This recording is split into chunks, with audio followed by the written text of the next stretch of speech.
Kubernetes is our programmable infrastructure, right? And one of the superpowers of Kubernetes is definitely the ability to program what you accept into your cluster. So we'll have a talk about admission and how you actually program all that. Cool. Marcus, thank you very much.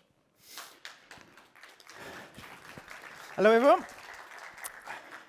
So, I'm Marcus Nobel. I'm a platform engineer at a company called Giant Swarm, where I work on release engineering, CI/CD, infrastructure, provider-independent Kubernetes development, right? So a little bit of everything. Just a bit of a backstory about my Kubernetes career, I guess. I'm at about, I think, 6, maybe 7 years now of production experience with Kubernetes, and I started off as a Node.js app developer, deploying things onto Kubernetes in a small e-commerce team. I then moved on to managing 3 clusters for this team, so a dev, staging, and production, and then moved on again within the same company to a more R&D role where I was building out tooling and best practices for teams all around the world, so massive enterprise environment.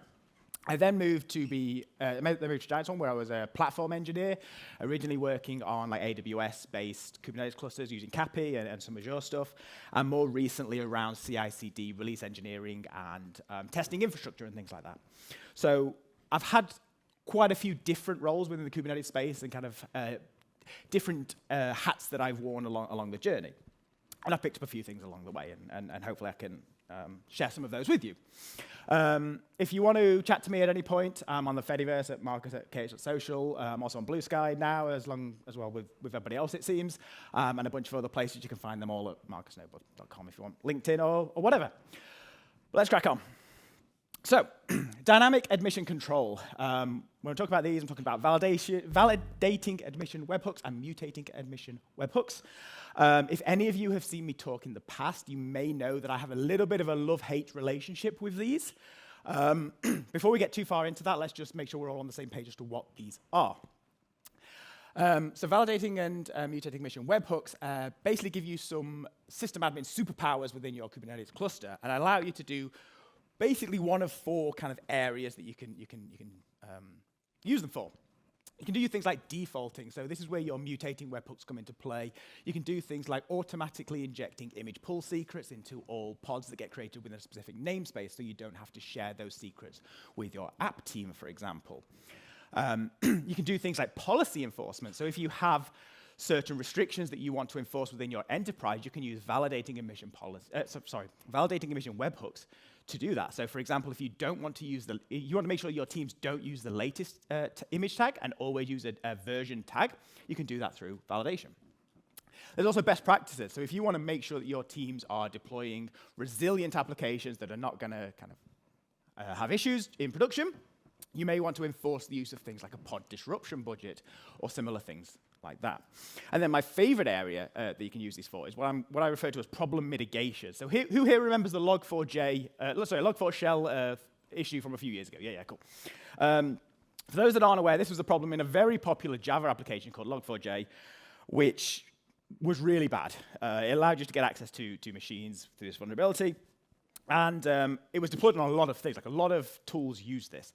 Now, the way that you could disable this and basically turn off this vulnerability was through an environment variable. You could set it, I forget what it was exactly, but you could set this environment variable, it basically turned off that vulnerable code path. Now, what we did at Giant Swarm, for all of our clusters that we manage for our customers, we created a mutating webhook that, upon pod creation, automatically injected that environment variable into every single container. Regardless of whether it was Java or not, we didn't care. Put that environment variable in, and then immediately all of our clusters were safe from this vulnerability until we were able to upgrade to the fixed version. And I think that's really cool. But webhooks in Kubernetes are powerful, but they do come with some risks. They do have the capability to take down your cluster if you're not careful and if they're not built resiliently. But this isn't that talk. I've actually given that talk before. If you're interested in that, I did it at KCD UK last year, and you can view that there. What I actually want to talk about today is a better way of handling this stuff that doesn't have some of the downsides that these webhooks do have. So wouldn't it be great if we had a safer alternative? Well, yes, it would, and I'm going to introduce you to that now. So, introducing validating admission policies. These have been around for a little while now, so they were introduced in Kubernetes 1.26 as an alpha. Got graduated to beta in 1.28 and went general availability in 1.30. So if you are up to date with your Kubernetes clusters, you can use these today without turning any unsafe things on. If you're interested, they were introduced in KEP 3.4.8.8, has all the use case and stuff in there. So what are these? These are a declarative, in-process alternative to validating admission webhooks. Now, by declarative, I mean these use Kubernetes manifest, so you create custom resources with your definition. And by in-process, I mean these run within the API server itself. This doesn't rely on any external pods or services to be running. The API server handles it. They use this thing called Common Expression Language, which I will refer to as CEL from now on for the policy language. And we'll talk a little bit about what that is in a moment. And it consists of two main resources: a validating admission policy resource, which describes the policy logic, and then a validating admission policy binding, which binds that above policy to the resources that it's going to apply to within your cluster. So let's briefly take a little look at what CEL is, so we're all on the same page with this. It's similar-ish to C-based languages, so if you use Python, C#, Java, whatever, very similar sort of syntax. So for example, here we've got self.min replicas. It's less than or equal to self.replicas, and self.replicas is less than or equal to self.max replicas. So that's making sure that self.replicas is within a range that we care about. The language itself was designed to be embedded within other applications. So it has a focus on what I like to call as one-liners. So it's designed to be quite short snippets of code. It has a few built-in functions. So here I've got the examples of split and has that will actually do some like string manipulation, some array checks and things like that. But you can also add your own functions to it. And in Kubernetes, there are a few that have been added to CEL that you can make use of. You may have already come across CEL in some other tooling. So Caverno uses it for some of its policy language, some of its expression language, sorry. And Tecton uses it in Tecton triggers, for example. And one of the things that I find very interesting about this is it has this concept of a cost per operation. This cost allows the application that's going to run the CEL expression to know how expensive that expression is going to be before it runs it, which allows it to be more safe in terms of potentially not running an infinite loop, for example. So if the API server decides that this expression is too expensive and will take resources away from the rest of the cluster, it can choose not to run that CEL expression, which is very, very handy. There's a few resources on the left here if you want to learn more. So let's have a look at an example. Let's look at some, I say code, but let's have a look at some YAML. We all love YAML, right? So in my example, I'm going to use one of the ones that I mentioned earlier about blocking the use of the latest image tag within our cluster. So I've got a validating admission policy here. And first thing I want to do is I want to give it a very useful name. So prevent latest image tag. Seems sensible. This is the name that we're going to use later in our binding. I then want to default to the failure policy of fail. The alternative here is ignore. It defaults to fail because generally if we're applying a policy, we want it to fail. You can set this to ignore to temporarily disable this policy if you need to. We're then going to say what this policy applies against. So we're going to use these match constraints and a set of resource rules. In this example, I'm going to be targeting deployments, daemon sets, and stateful sets whenever they are created or updated against the API server. The reason I'm picking these three is they all have very similar spec format. So they all have spec.template.spec.containers or whatever it is that we're going to reference later. If these had very different specs, we would have to have different policies because our CEL expression would very quickly get very complicated and very messy. So then we're going to move on to the validations. Here we're going to set a human-friendly error message. I highly recommend you use an error message here. It's not required, but if you don't provide a message, the error that the user get is the full expression that you see below, and that's not helpful to anybody. So give them some hints as to what's gone wrong. And then finally, we have the actual expression. Now, sorry, I'm losing my voice a little bit. The thing that always catches me out here is the expression is what is allowed, not what you are trying to block. I always first write my expression as to what I want to disallow, but it's the other way around. So remember that because it always catches me out. Here we have this special object called object. This refers to whatever the API resource that the API call was made against. So in our example, it's going to be a deployment, a daemon set, or a stateful set. It's going to be one of those. And then we're going to target on that object spec.template.spec.containers, and then we're going to use one of those built-in functions, which is .all, which allows us to perform an action against an entire array. And within that, we're going to say for each of the container, we want to check if the container.image either ends with the latest tag or doesn't have a tag at all, which implicitly means latest, right? So we're going to make sure that it doesn't have those two. And then also, because we want to check init containers as well, we want to make sure that they are not using the latest tag. Because init containers are an optional field, we first have to use another built-in function called has to see whether this field exists or not first, and then perform the same check if it does exist to see whether the init containers have the latest tag or not. Cool. So once we've got our policy, we then need to bind it to something so it actually does something. Without the binding, it does nothing. So the policy name is what we had previously, our very useful prevent latest image tag name for our policy. We've then got some validation actions. This is what the policy binding is going to do when it matches. Now note here that this is an array. That's because there are 3 possible values that you could have here: deny, warn, and audit. Now deny is on its own. Deny implicitly means audit anyway. You could have warn and audit defined together in the array, or you can have them just warn or audit. And that's the only reason it's an array. And then finally, we can specify some match resources here to say what this policy binding will apply against. If it's empty, it'll apply against everything within our cluster. Or alternatively, we may say, OK, we have a namespace within our cluster that we deem as production, whether you think that's right or not. And we only want to apply the policy to that namespace. So if the namespace has a label where the environment is prod, that is where our binding is going to apply. And then let's look at how this gets applied. So here I'm going to try and create an nginx deployment. We're using nginx.latest. And as you can see on the right, I've got my very nice, friendly error message here that tells me I cannot use the latest tag. Please go back and change it. And that has blocked that deployment from being created. And that was all done within the API server. So there was no reliance on something like Caverno or an external custom pod running in your cluster. It's all handled very quickly as part of the standard API call. Right, let's look at some more advanced features. So there are more context values that you can use. So we've already seen the object property that you can use, but there is also old object, which is used if you're performing an update or a patch operation, which lets you compare what the state previously was to what it's trying to create. So you can block certain update changes if you deem so. And there's also a request value that gives you some more information about who is making the API request. So in this example, I implicitly trust the kubelet, and I want it to do whatever it wants. I'm not going to apply any policies against kubelet. I trust the kubelet. So in this example, because I know the kubelet is within the system nodes user group, I'm going to say that anything that's in that group, let them do what they want.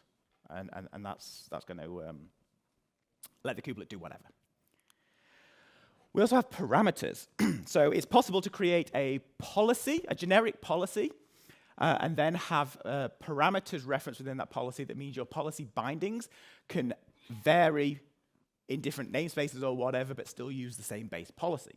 So in the example here, I've got the policy on the left that defines a param kind. And this can be any CRD, any whatever you want. In my example, it's just this thing that I've called a replica limit. And in my expression, I will reference it using params.maxReplicas. If you look on the right, you can see my replica limit custom resource, and it just has a field called max replicas of 3. That's what it's going to reference within this policy. Now, that max replicas could be anything. The policy itself doesn't care. It just needs it to be whatever. My policy binding is what then references that parameters. So in the middle, in my policy binding, I'm referencing the parameters that are on the right. I'm pointing in the wrong direction here. That are on the right, so that when this applies, it makes sure that my replicas are less than or equal to 3. Now, in another namespace, I may have a different parameters that I use where that value is 10. And I can still use the same policy, but a different policy binding and parameters. So my team, my whatever, can decide which they want to use and still have a a reusable set of policies. Now, there are also variables, which are not to be confused with parameters. So variables allow, because CEL expressions can get very complicated very quick, it's quite useful to have small snippets as a variable that's reusable. One thing to be very aware of here that has caught me out a couple times is the name of the variable has to be a CEL valid variable name, not a Kubernetes valid variable name. So you can't use hyphens in this name, but you can use camel case. So be aware of that. But in this example, I've got an expression that's checking whether the labels contains a team key, and if it does, to use the value of that team, and if it doesn't, to use the value no team. And then in my expression later on, I'm using that variable, the evaluation of that expression, and comparing it to see, does it equal rel-eng? So anything that has a rel-eng team label will match. Otherwise, if it's not supplied, it'll be no team and it won't match. Audit annotations. So I mentioned earlier that one of the options that you can have is audit. So every time that these apply, it will create an entry in your audit log, and you can add extra key value metadata to your audit log using this audit annotation property. This is an array where you can specify the key, in my example, replica count, and then a value expression where you can use, again, a CEL expression to have a value that gets put into that value. On the right, you can see the actual audit entry, where the annotations have the replica count, which is prefixed with the policy name, and then the value after this CEL expression has been evaluated. So here it was the deployment spec replicas set to 128, which is not what we want within our expression. And then finally, we also have message expressions. So I said earlier about how important it was to set a message. Alternatively, instead of message, you can set message expression. And this then allows you to use CEL within your message to have a more dynamic error message. So rather than saying, sorry, you're not using the right number of replicas, we can say that object.spec.replicas must be no greater than, and then use the parameter that is being passed in by the binding to have the actual value that they have to be below, which allows us to have a much more useful error message rather than a generic one when we're doing things in a reusable fashion like this. Cool, so that's validation covered. What about mutating? Well, let me introduce you to KEP 3962, mutating admission policies. And actually, this is out of date. I was informed earlier today by Matteo that this actually got merged just the other week. So it's merged into version 1.32. So once 1.32 is available, it will be alpha, and you can actually start using this. The code has been merged. There is still some work in progress around documentation and finalizing things off. But next version of Kubernetes, we should be able to use these. So what are they? It follows the same sort of idea as validating admission policies, but it's for mutation. It introduces two new resource types again, mutating admission policy and mutating admission policy binding, and supports two patch strategies, apply configuration and JSON patch. I need to double check since it's merged in. Some of this may now be out of date. I need to check the latest code, but as far as I'm aware, phase 1 will only support adding and updating of values. You won't be able to delete things, because last I checked, CEL has no native support for that, and they were trying to figure out how to do that. And that last line is not strictly true once the next version is available to use. So once 132 is available, you can turn this on and make use of it. So let's have a look at an example. As I said, I haven't double-checked these since the code merged, so hopefully they're still correct, but double-check just in case. Very similar to what we saw earlier, but in this example, I want a mutation policy that will inject an environment variable into all of my containers that is going to specify the HTTP proxy environment variable.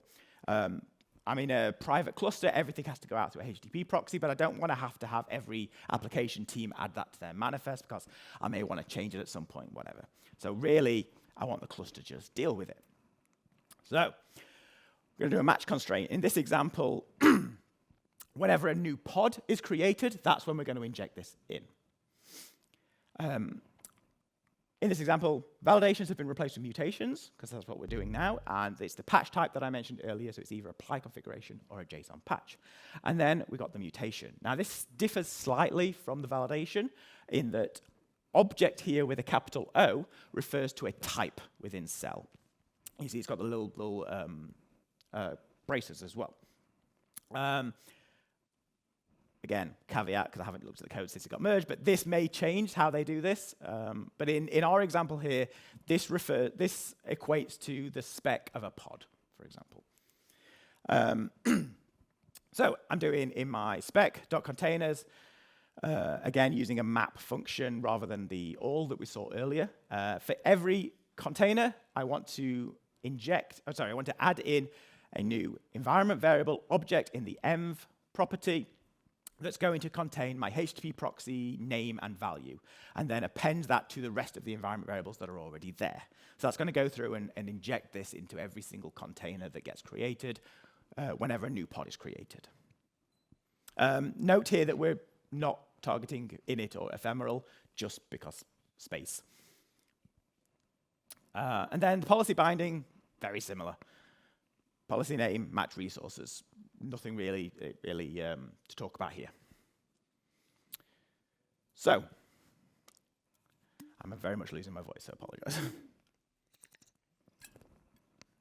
Let's talk a little bit about the future. What's going to be beyond that now that mutation is coming in? What does the future look like? Everything I'm about to talk about is speculative and basically my wish list of what I want to see in the future. Some of it is more than likely than others, but let's talk about it. Generative policies is likely going to come at some point. So this is where you're able to create new resources in response to certain API actions. If you're familiar with Kubernetes, for example, they have the ability to do this already using their policies, through the webhook approach. This may be that you want to, I don't know, let's say create a specific event resource based on a particular action happening or whatever. Or maybe you want to create a config map when a new namespace is created, that kind of thing. Resource lookup. This is maybe more of a wish list sort of thing than something that may happen anytime soon. This is where we'll be able to reference other resources within the cluster as part of our CEL expressions. Now, the reason this might be unlikely to come anytime soon is I mentioned earlier about the cost of a CEL expression and how that's calculated ahead of time. Doing a resource lookup implicitly has a very high cost and potentially an unknown cost. If you have literally thousands and thousands and thousands of resources within your cluster, looking for a very specific one may be a very costly operation. So there's some things to work out how to actually do that safely without locking up the API server. Policy exceptions. So if you've used things like Kubernetes, OPA, that sort of thing, there are very much cases where you want to exclude specific trusted applications from policies being applied to them. This is generally things in the kube system namespace or things like Kubernetes itself, whatever. This is currently not possible. You have to actually create your bindings to exclude those, and it can get kind of messy. I imagine policy exceptions will come at some point, but these may well be a third-party thing to start with before it kind of gets merged into the main offering. And then finally, something that's already happening is more abstraction. So I know Kubernetes are already working on using the validating emission policies for some of their policies where possible. Not sure about OPA. I haven't looked into that fully. I imagine once mutating is available, they will also start using that. But again, because it doesn't have things like lookups and generative and things like that, there is only so much that they can leverage, so there will still be the need for webhooks as well. So, to summarize, I highly recommend that you start replacing any of the risky webhooks that you have today. So if you do have webhooks that are just, validating that you're not using the latest tag, replace that with a validating emission policy today, much safer.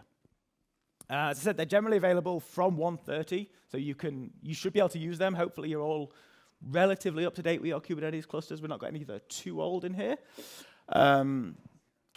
You don't need to keep an eye on that KEP anymore. It's merged in. So 1.32 alpha release, we can start trying that out, and I'm looking forward to having a play with that. I'm looking forward to seeing what we get in the future, more abstractions, policies, things like that. And with that, I'd like to say thank you if you want any of the resources that are available here, and I believe I have time for questions if needed. Thank you.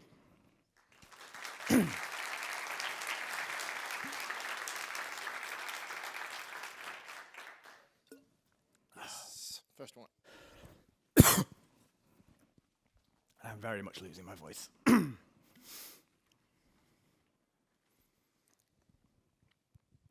Thank you. How do you handle break glass scenarios with this? So the, let me go back. The easiest way is to set that failure policy to ignore. So that will effectively turn off that policy and allow you to then do whatever's needed, bypassing that policy in the time being. Hopefully in the future we could use something like an exception to do that in a high-risk scenario, but for the time being it's that, or just delete the policy while you do whatever you need and put it back afterwards. Anyone else? Can't actually see people. Yeah, thanks. I have a question.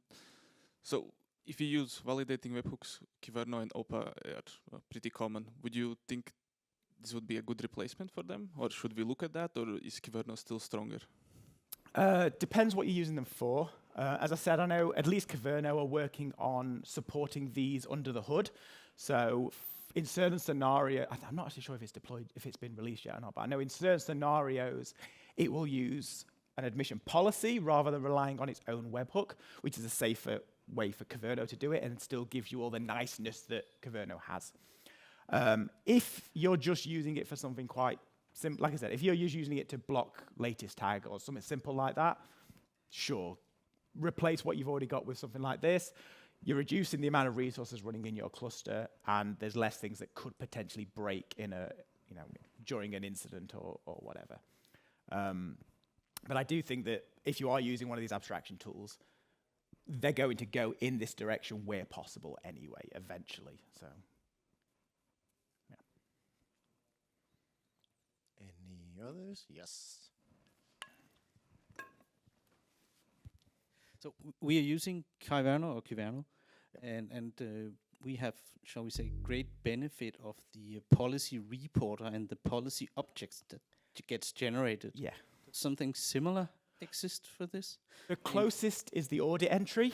So having these show up in your audit log, again with that metadata and stuff that you can optionally add. Other than that, not really. So if that's something that you're leveraging quite a lot of, sticking with Kyverno is a good use for that. And maybe that's one of the things that will come in the future, like the policy exceptions and generative policies and stuff. Yes, that's a good point. This doesn't have that quite yet. Any other takers? Nope. Cool. So with that, let's give another hand to